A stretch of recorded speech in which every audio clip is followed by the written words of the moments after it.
解放军在加勒万河谷宣誓的视频是请了演员吴京来拍的，印度媒体究竟是不是在造谣？为何印度对于中国负面报道如此之多？在2022年的第一周，中印边境就透露出了一丝微妙的气氛。在新年第一天，解放军在加勒万河谷举行升旗仪式的视频在网络上公开。视频中，一群中国士兵在加勒万河谷举起5星红旗，对着河谷宣誓，并且唱起国歌，而悬崖岩壁上刻着“大好河山，寸土不让”。视频发布后，引起了印度方面的地震。不少印度民众开始谴责印度政府不作为，而印度反对派领袖拉胡尔·甘地借机发文攻击印度政府。后来，印度方面紧接安排驻扎在加勒万河谷的观察哨士兵举着印度3色国旗拍了照片，才算暂时平息了争议。然而，事情才刚刚告一段落，印度人就开始了自己的表演。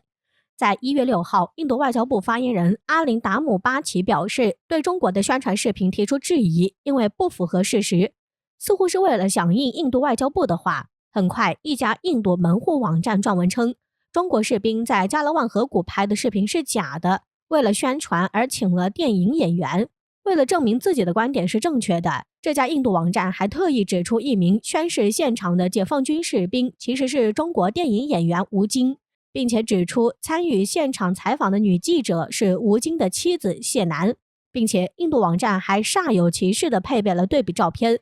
不仅如此，印度网站还把此事的前因后果都描述了一遍，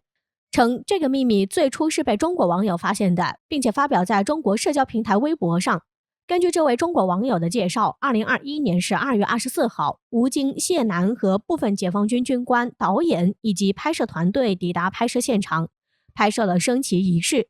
拍摄用了4个小时才完成，最终视频在2022年1月1号发布。然而，在这则消息发出去不久，这位微博用户很快就遭到封号，其微博消息也被删除了。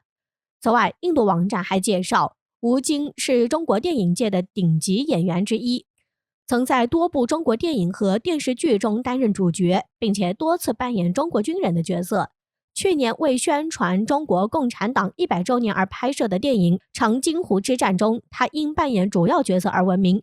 从这家印度网站的描述来看，还算是绘声绘色的，估计很多不了解的外国人看到这则消息还真容易被骗过去。至于配的图片究竟像不像吴京与谢楠，在印度网站的有意暗示下，加上外国人看中国人的长相可能都差不多，也很可能上当。实际上，这则消息本来就不是给中国人看的，而是给印度人看的。果不其然，此消息发出后被大量印度媒体转载，不少印度网友也将其转发到推特上。总之，印度舆论界又开始新的狂欢。当然，对于中国人来说，可能只会当笑话看罢了，因为破绽过于明显。首先，此消息最初发表的地方就是这家印度网站，并没有什么微博消息。再说，中国政府真的要请演员做宣传，又怕民众知道，为啥要请一个在中国几乎家喻户晓的明星？很显然，印度人还是低估了吴京在中国的知名度。其次，印度网站说的那名女记者是吴京的妻子谢楠，也是很明显的破绽。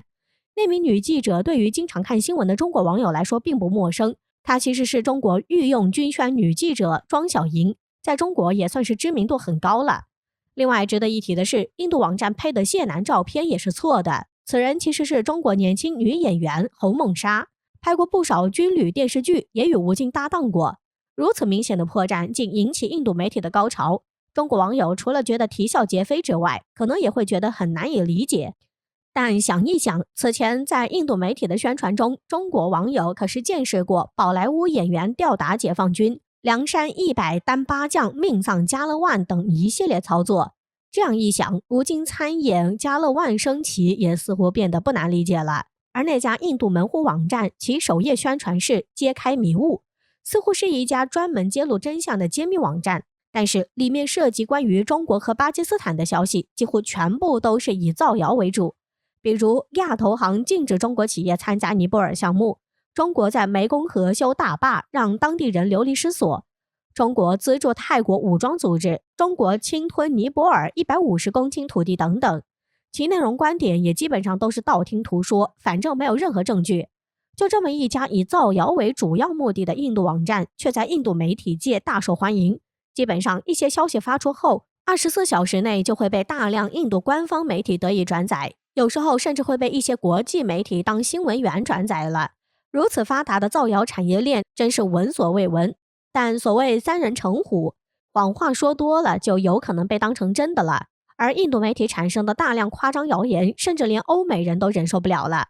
在2020年末，一个欧盟旗下的非营利组织发布了一份报告称，印度的造谣媒体已经形成了一个庞大的集团，在过去15年里不断制造反巴反华的假新闻报告。为了增强自己的公信力，这个集团除了建有自己的门户网站，也会山寨大量的国际权威网站，达到以假乱真的目的。据获悉，在印度这样的没有新闻资质的假新闻网站至少有700多个。在完成这些工作后，这些假媒体就开始编造谣言，采用编故事、P 图、道听途说、无中生有等一系列方式来讲一件不存在的事儿，还讲得有头有尾。之后，印度的一些官方媒体就有可能对这些假新闻进行转载，只要备注上根据某某网站的消息，这些官方网站也不用对消息的真实性负责。而当假新闻传播力度够大时，甚至会被一些国际知名媒体转载。值得注意的是，后来印度的造谣集团已经不满足于编造假新闻媒体，开始编造和抢注一些譬如非政府组织、智库网站、欧洲议会、非正式团体、宗教组织、出版公司和公众人物的域名，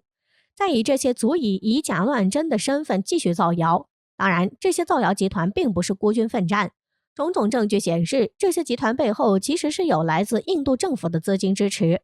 近几年来，随着莫迪政府大打民族主义牌，为争取国内印度教民族主义狂热分子的选票，莫迪政府开始加强树立中国这个敌人，以转移人们对印度国内问题的关注。各种造谣中国的消息如井喷一般涌现，于是印度民众整天都活在关于中国的假新闻熏陶下，以至于中国人都觉得很离谱的新闻，印度人会觉得理所当然。这也进一步壮大了印媒造谣的胆子。也正是在这样的氛围中，中印矛盾被进一步激化。因为只要有关中印接触的任何消息，印度人就会认为中国一定是邪乎的，印度一定是无辜的。在这种情况下，一有风吹草动，印度民众就会施压政府采取激进的行动，而绑架民意的莫迪政府同样被民意所绑架，为安抚民众只能采取进一步行动，于是导致中印矛盾被进一步恶化，如此一直恶性循环下去。